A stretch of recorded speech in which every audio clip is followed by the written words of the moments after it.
If I had to choose the best game to have come out this year, I'd have to give it to the ever so long awaited, incredibly hyped follow up to a beloved game, Undertale 2.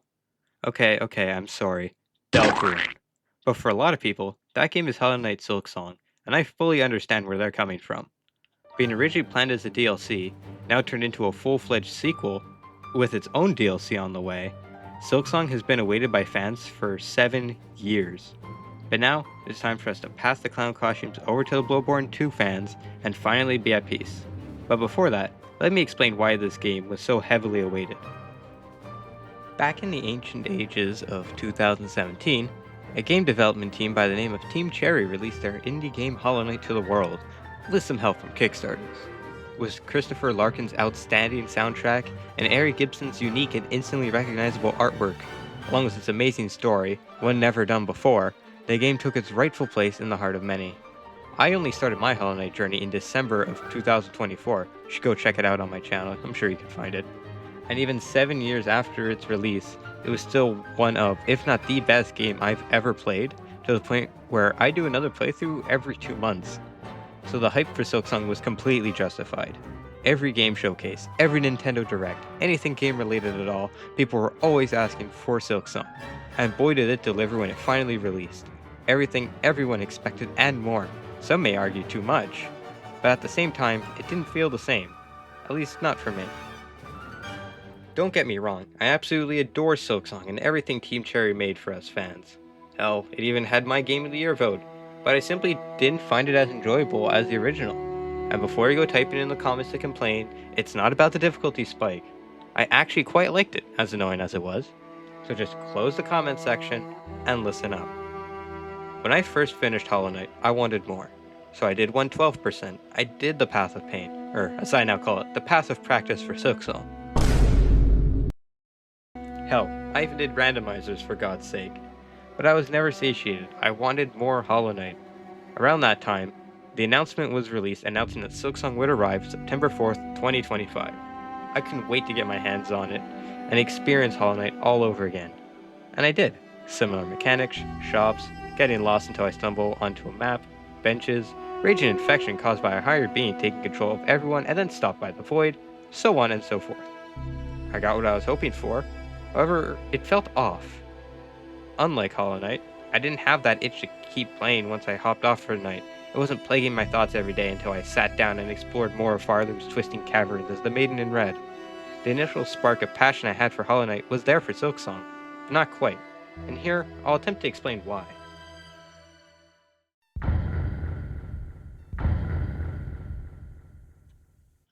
It's no secret that both Hollow Knight and Silksong have an incredible variety of characters for you to interact with.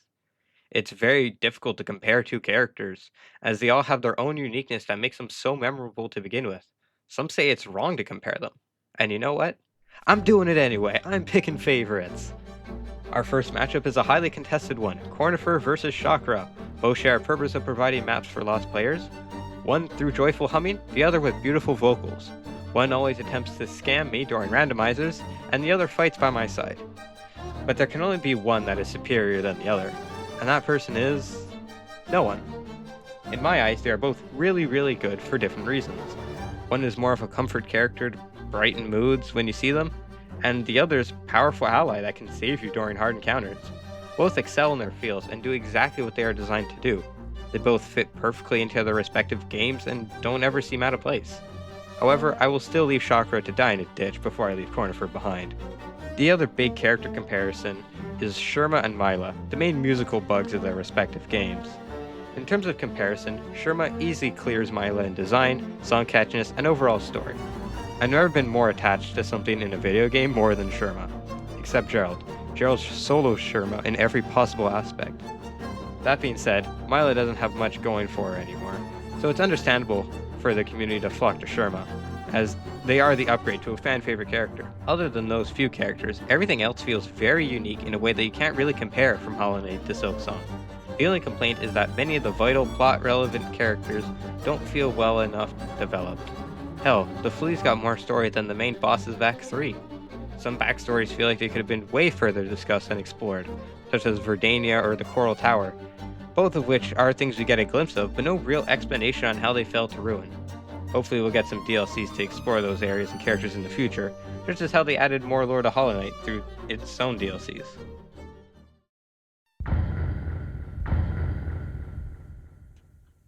The progression system in Silksong works very differently from the way Hollow Knight has set it up. In the original, you'd have to explore without any guidance, and eventually stumble across an upgrade that allows for access of new areas, to then look for more upgrades.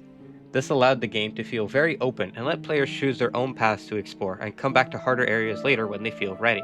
Silksong, while keeping the formula, modifies the system. Now, the maps have a small but noticeable difference in some rooms, clearly indicating that there exists an upgrade there, telling the players where the upgrades are before they find them via exploring. The area discovery is also more linear, at least in the early game. You're mostly funneled from one area to next for the first 10 or 15 or so hours, not allowing for too much exploration outside the usual areas you already know. The same can't be said for Act 2, where you explore the ruins of the Citadel, which is the equivalent of going into one of those big hedge mazes at local fairs, getting lost, then requiring someone to come rescue you because you can't escape. It's very open ended in terms of discovering areas, as you get end markers but nothing more, exactly as the original did. In my humble opinion, open exploration in Metroidvanias is what makes them so fun in the first place.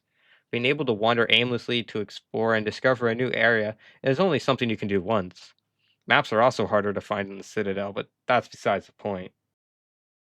All the abilities you unlock in Silksong feel like a good next step for exploration, as they all build off each other. A prime example is the claw line, or as many like to call it, the grapple. It does exactly what you think. You can grapple into surfaces and enemies to traverse larger gaps, either between terrain or enemies, or cheat during races or challenges if you're that type of person. You unlock it around the midway point, around the time where players are pretty familiar with the game's unique movement system, and simply allows them to build upon it. It allows for increased maneuverability and helps chain attacks between enemies to decrease the chance of the combat feeling slow, or simply to dodge. The way abilities are attained in Silksong are more direct as well, since you bind to past weavers to gain their strength, where in Hollow Knight, abilities are attained from random items you find and then make use of throughout your adventure, which can feel a little disjointed at times. That being said, the progression in Silksong is way more linear than Hollow Knight was, except for Act 2, but it still has its own charm and unique ways of exploring around, and it isn't bad by any means. It simply feels too linear to give that sense of exploration that Hollow Knight accomplished so well.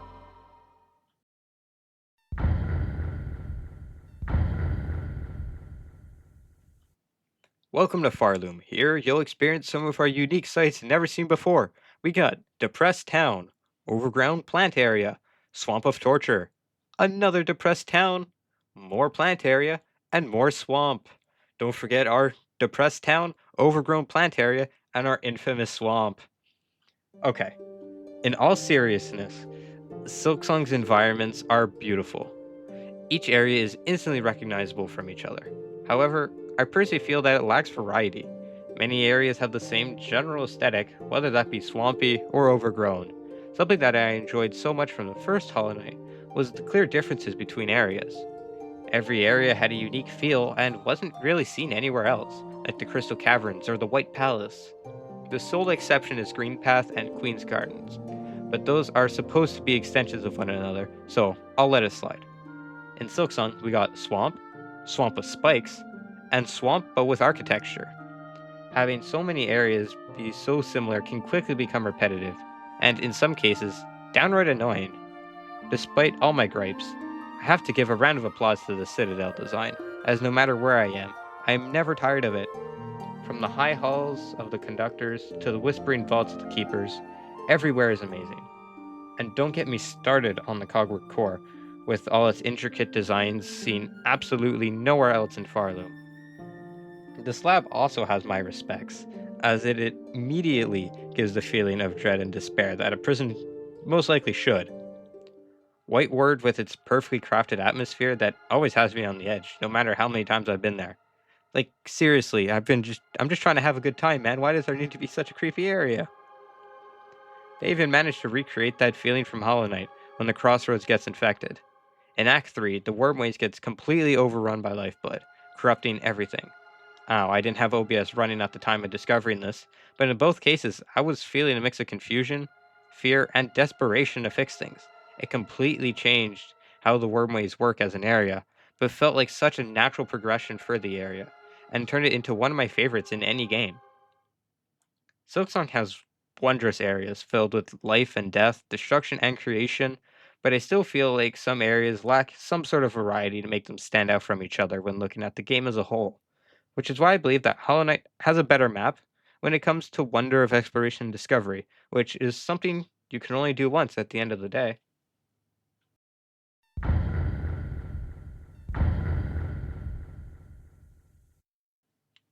I'm just going to start the section off by saying that I am no way a music expert, and these are just my thoughts on the feel of the music and my basic knowledge of music theory. Please don't be mad if I screw something up about the theory or whatnot. I'm just a guy who plays games on the internet. Christopher Larkin absolutely outdid himself with the score this time around. Anything you say about the original Hollow Knight soundtrack can be said and more for Silksong.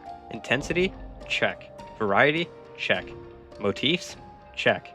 That one song that gets endlessly stuck in your head on loop that you end up hyperfixating on for months on end with no sign of stopping and that's all you can think about? Check. Now, I'm not an expert on music theory, so I'll be giving my opinions based on enjoyment, listenability, and such. Shout out to all the music theory channels for explaining some of the theory.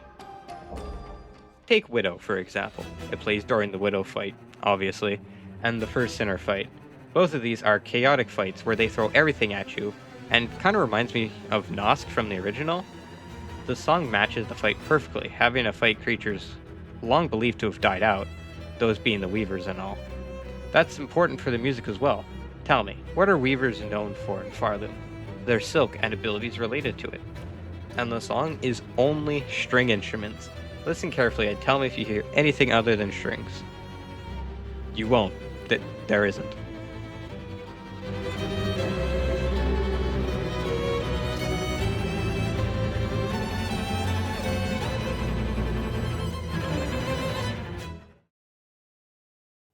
Fourth chorus is another example of this.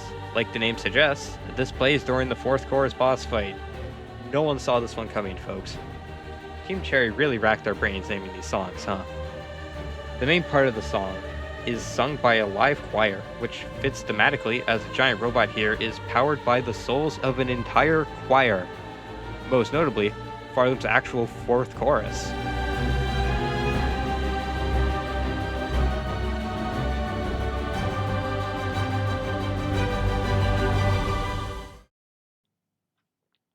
Finally, just take a listen to Lost Lace.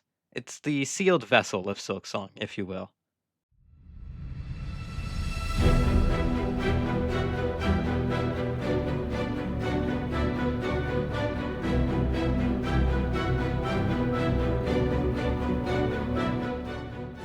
In all seriousness, the song encompasses so much for the emotional impact of the scene, signifying Hornet's desperation to not watch another land fall under her watch, the desperation to save Lace, to not fail, and it is one of the most beautiful pieces of music I've ever listened to in a game. Barely behind OST number 70, Long Elevator from Undertale.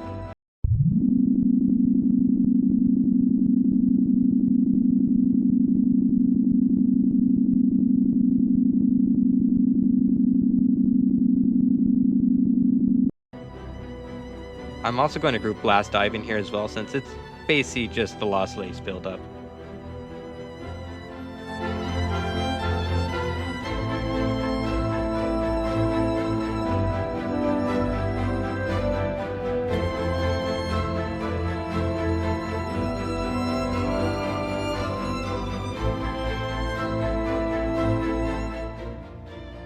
However, it simply didn't hit as hard as Hollow Knight's soundtrack originally did.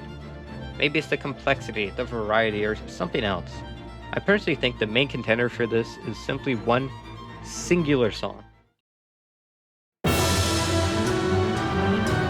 Sealed Vessel gave me chills when I first listened to it. The shift from dramatic to somber so quickly, along with the easiness of the fight, quickly turned the mood from final boss fight to assisted, I can't say that. Let's see here.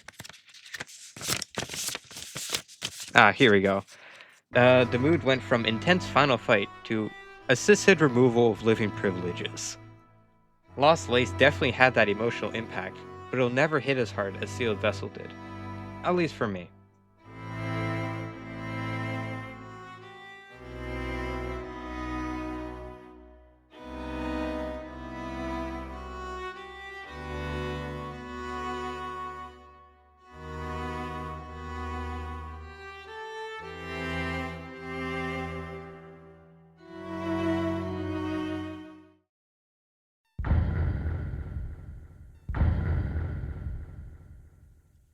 As mentioned earlier, Silksong's difficulty curve is dramatically different to Hollow Knight's in every possible way. For one, around half the enemies in the game hit for 2 masks of damage, which is really punishing early game when you only have 5 masks to work with. Sure, you can get yourself more masks, but the large majority are blocked behind later game abilities. The earliest you can get an extra mask in Silksong is in Shellwood, which is pretty late into Act 1. Comparing this to Hollow Knight, where you can get a full mask in less than an hour. Speaking of masks, the healing mechanics are very different as well. In Hollow Knight, you can use focus while holding down the respective button for about 3 seconds and heal 1 mask for 33 soul out of your 99 base capacity. If you get interrupted, you lose that soul and take the respective damage. Silksong, on the other hand, is quite different. You simply press the button this time to bind, and Hornet is suspended wherever you pressed it and uses all 9 of your base silk capacity to heal 3 masks. Mathematically, each mask uses a third of the base capacity, like in Hollow Knight, except it's all or nothing. Getting interrupted also takes away all silk, even the ones not affected by the bind, which is really unforgiving, as you use silk for spells as well as healing, so getting interrupted removes most of your capabilities. Not to state the obvious, but bosses also have a large difficulty increase. It is a sequel after all. Most bosses hit for 2, and many have counters to your abilities, so it is really emphasized to learn their attacks and bullet patterns if you wish to win. Or you could just spam poison cogflies and make them regret being born. That leads to the next topic, the tools. Unlike charms in Hollow Knight that act like passive buffs to help you go around Hollow Nest, Silksong's main gameplay revolves around tools and crests. Crests are basically just different movesets for different playstyles that one can unlock throughout the game. For example, the Architect crest, where you can create tools on the spot in place of healing, or the Shaman crest, where spells do more damage and can be used more, but no tools can be used. Each crest also has their own tool slots, which are divided into 3 main slots: red for weapons, yellow for exploration and resourcefulness, and blue for support. Each crest has a different number of each, so players must be strategic on what to place where, as having the right tools can really help in a fight. That being said, I much prefer Silksong's gameplay and mechanics over Hollow Knight's, as it rewards being strategic and multiple playstyles, honestly, where Hollow Knight really just has you stick to the same 5 or 6 charms during your whole late game playthrough. So at the start of this video, I said I still preferred Hollow Knight over Silksong. But why is that? To be quite honest, I'm not 100% sure myself. But deep down, I think it's because nothing can replicate that feeling of playing it for the first time. The open exploration, the lack of direction, ability to discover things for yourself. With Silksong, progression is made more linear, upgrades distinctively marked on your map, but most of all, I already had the experience of Hollow Knight. Simply starting anew with a new map, new abilities, new everything, still felt like I was chasing that original feeling that the original had to offer. Don't get me wrong, Silksong is definitely the better game in almost every way, and I'll play it way more than Hollow Knight. But deep down, we all know why Hollow Knight is better. Silksong didn't have a Shaw button. 0 out of 10.